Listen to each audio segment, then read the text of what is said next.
السلام علیکم ورحمۃ اللہ وبرکاتہ۔ دوستو، رمضان المبارک کے مہینے میں بہت سارے لوگ مسجدوں سے جڑ جاتے ہیں، نماز کی شروعات کر دیتے ہیں۔ اللہ تعالیٰ ہم سب کو سچا پکا موت تک پابندی کے ساتھ 5 وقتہ نماز پڑھنے کی توفیق عطا فرمائے۔ دوستو، ویسے تو افسوس کی بات ہے کہ کتنے لوگ ایسے جو نماز پڑھتے ہی نہیں، سیرے سے ہی نماز نہیں پڑھتے، لیکن جو پڑھتے ہیں ان میں سے بھی کتنے لوگ ایسے ہیں کہ ان کی نماز قبول نہیں ہوتی۔ افسوس کی بات ہے نا۔ میں ان 4-5 لوگوں کا ذکر کر دیتا ہوں کہ جن کی نماز قبول نہیں ہوتی۔ ہر بندہ اس کیٹیگری میں دیکھے، میں اللہ نہ کرے میرا نام تو نہیں آتا ان 5 میں 4 میں۔ سب سے پہلے جس کی نماز قبول نہیں ہوتی وہ ہے شرابی، شراب پینے والا، یا یوں کہہ لیں کہ نشہ کرنے والا۔ اللہ حفاظت فرمائے، کسی نہ کسی چیز میں، کسی نہ کسی خمی میں بندہ مبتلا ہو، ایسی کوئی بات کرتا ہو، کسی نشے میں مبتلا ہو، یا اللہ حفاظت فرمائے شراب نہ بھی ہو لیکن کسی حرام چیز میں مبتلا ہو۔ مثال کے طور پر سود کھانا ہے نا، سود کھانا بھی کتنی غلط چیز ہے، اتنی بری بات ہے شراب پینا اور سود کھانا کہ جہاں اس کی اور بھی نحوست ہے، ان میں ایک نحوست یہ ہے کہ بندے کی نماز قبول نہیں ہوتی۔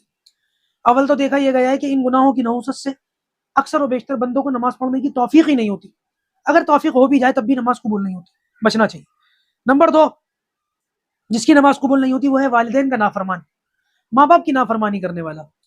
ایک موقع پر آپ صلی اللہ علیہ وسلم نے ارشاد فرمایا، نہ اس کی نماز قبول ہے، نہ اس کا روزہ قبول ہے، نہ اس کی طرف سے کوئی نیکی قبول ہے، اس پر زمین آسمان کی لعنت، اس پر فرشتوں کی لعنت، اس پر اللہ تبارک و تعالیٰ کی لعنت۔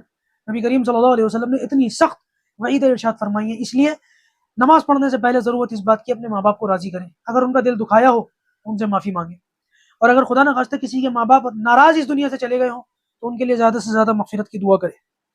تیسرے نمبر پر جس کی نماز قبول نہیں ہے وہ ہے وہ عورت جس سے اس کا شوہر ناراض ہو، یا خدا نہ خواستہ کوئی عورت اپنے شوہر سے بنا بات کے ناراض ہو۔ روایت کے اندر آتا ہے اگر کسی عورت کا شوہر اس سے ناراض ہو اور اسی حال میں اس کی رات گزر جائے، ناراضی کی حالت میں رات گزر جائے، تو پوری رات فرشتے اس عورت پر لعنت کرتے رہتے ہیں۔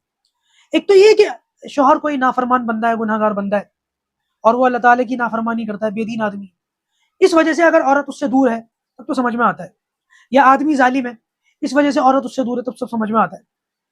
لیکن اگر کوئی جائز وجہ ہو آدمی اس سے ناراض ہو، یا خدا نہ خواستہ عورت اپنے آدمی سے بنا فالتو میں کسی بات کے ناراض ہو، تو اس کی بھی نماز قبول نہیں ہوتی۔ اس کے علاوہ چوتھے نمبر پر جس کی نماز قبول نہیں ہوتی وہ دکھاوا کر کے نماز پڑھنے والا۔ نماز پڑھتا ہے لیکن اللہ کے لیے نہیں پڑھتا، اس لیے پڑھتا ہے کہ لوگ دیکھیں مجھے، لوگوں میں نمازی مشہور ہو جاؤں، افسوس کی بات ہے۔